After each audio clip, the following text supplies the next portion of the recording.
I would be very concerned if anybody had a perception that the marine industry was not seriously concerned with its environmental performance, because that is really not the case. And there are many examples that we can point to that demonstrate that. There's no comparison with the efficiency of shipping, which carries more than 90% of global trade, in comparison to other modes of transportation. We are far more efficient than trucking, than rail, and many, many more times efficient than air freight. Well, there has been recognition over a number of years that the continued use of heavy fuels by the marine industry needed to change. The current legal requirement for sulfur in marine fuel is 3.5%. By 2015, effectively, we're going to be down to 0.1% of sulfur in our marine fuels. And indeed, on a global basis, under the protocols that have now been agreed, the maximum sulfur content in fuel anywhere in the world will be 0.5%. So this is a huge decrease in the sulfur level within fuel. And obviously there's going to be huge benefits for the world overall. Despite the fact that the marine industry will continue to grow, our emissions will reduce considerably. The Energy Efficiency Operating Index is an attempt to formalize a lot of what you might call today standard practices. What will come out of the Energy Efficiency Operating Index is the most optimized manner of taking a ship from A to B. So issues of how much fuel we burn, what speed we make the voyage, at what draft and trim the ship shall be operating in different conditions. Weather routing will likely form a part of this. But also in terms of our environmental performance, just looking at the overall picture of how we optimize the ship that we have with the fuel that we burn for the most efficient performance. Traditionally, ships have exchanged ballast water in mid-ocean as a means of avoiding the importation of invasive species. But everybody recognizes that that's probably a temporary fix, and so the Ballast Water Convention that has been initiated by the International Maritime Organization will very shortly require all ships to have ballast water treatment systems physically fitted on board. As far as new ships are concerned, that will come into force in 2012, but by 2018 all ships will actually have to have ballast water treatment systems fitted. So you may also do a mid-ocean ballast water exchange. However, you will have to treat ballast water in addition to that.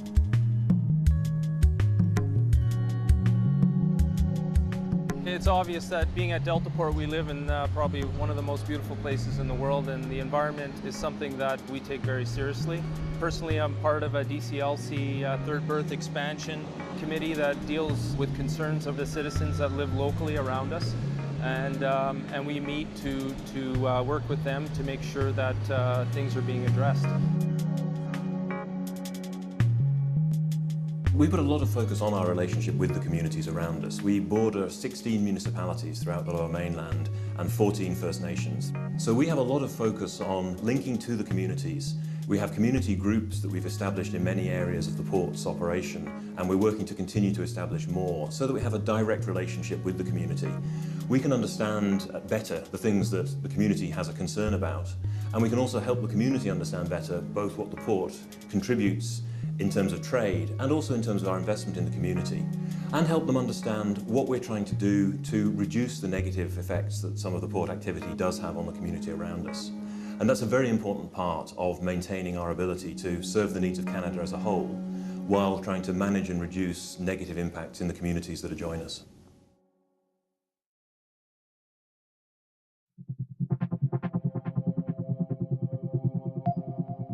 Every form of transportation must learn from its incidents, and I can say categorically that the marine industry learned a lot from the incident of the Exxon Valdez.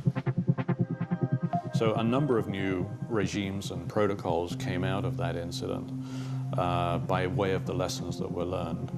Perhaps the biggest of all those was the transformation of the tanker industry to double hull construction. Should there be an incident, should the outer hull be pierced, then you have a complete inner skin to protect cargo that's being carried by the vessel. And this has proven to be extremely effective in reducing the number of incidents of oil pollution from tankers.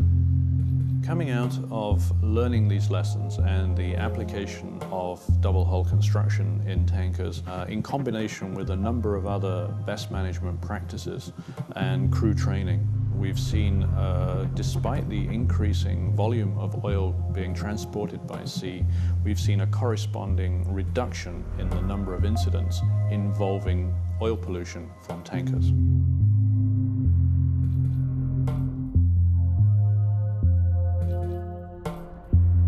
Canada has been very diligent in developing a marine spill response protocol. This comes under the authority of Transport Canada, but on a local level here on the West Coast, it's actually administered by the Western Canadian Marine Response Corporation, which most people know as Burrard Clean.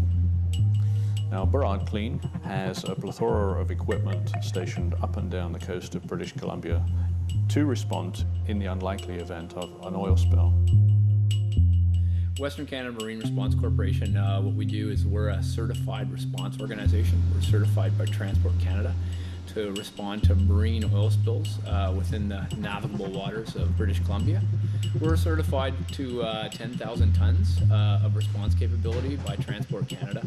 So we have the equipment and the personnel trained in order to respond to a spill of up to 10,000 tons.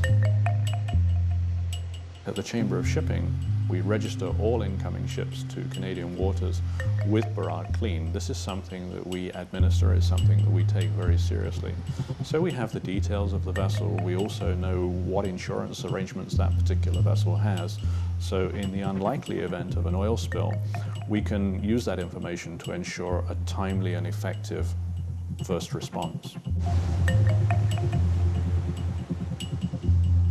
The essential function of a pilot is a local expert in the marine environment of the area that we're licensed for. In this particular case, it's the British Columbia coast. Pilots in our area are licensed to move ships right from the Washington border to the Alaska border. And as such, we need to have an intimate knowledge of the entire coastline, all of the passages, navigational hazards, navigational aids, and as such, we ensure that the ships are able to move safely when they're moving on our coast. Practical local knowledge is the fundamental criteria for being a pilot on this coast. We've found over the years there's nothing that replaces that knowledge base. In the coastal waters of Canada, pilotage is compulsory. That is, it's in Canadian law that all foreign ships over 350 tons require a Canadian pilot. That's not just on the West Coast, that's all over Canadian waters. We've used ship simulation for many years. We first started doing simulator courses in the early 90s in a simulator located at Newport, Rhode Island. And since then, ship simulation has come along amazingly, very similar to the video game industry. The power of the graphics is improved hugely, and it's a very powerful tool to allow us to train pilots.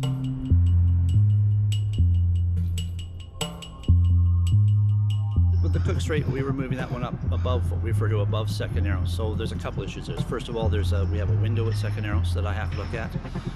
We are restricted in our movement to go through second narrows. We're ordered an hour and a half to 2 hours before each job. I think this one was an hour and a half. We were at anchor. You look at what traffic's around.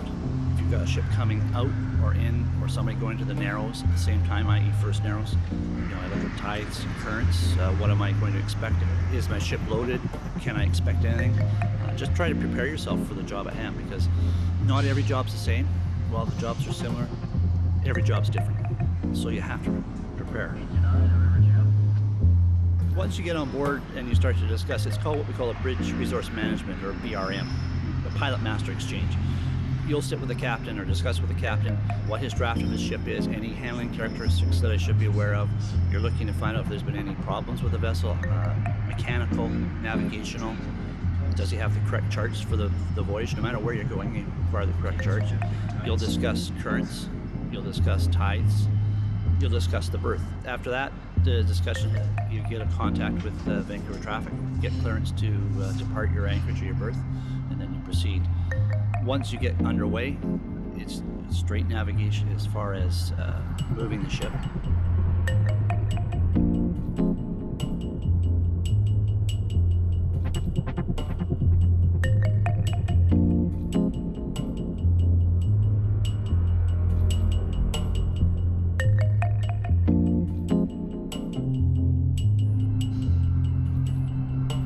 Even with the local knowledge, is knowing that there might be local traffic, little things like that. There's just a number of issues that you pick up over the years of traveling up and down the coast.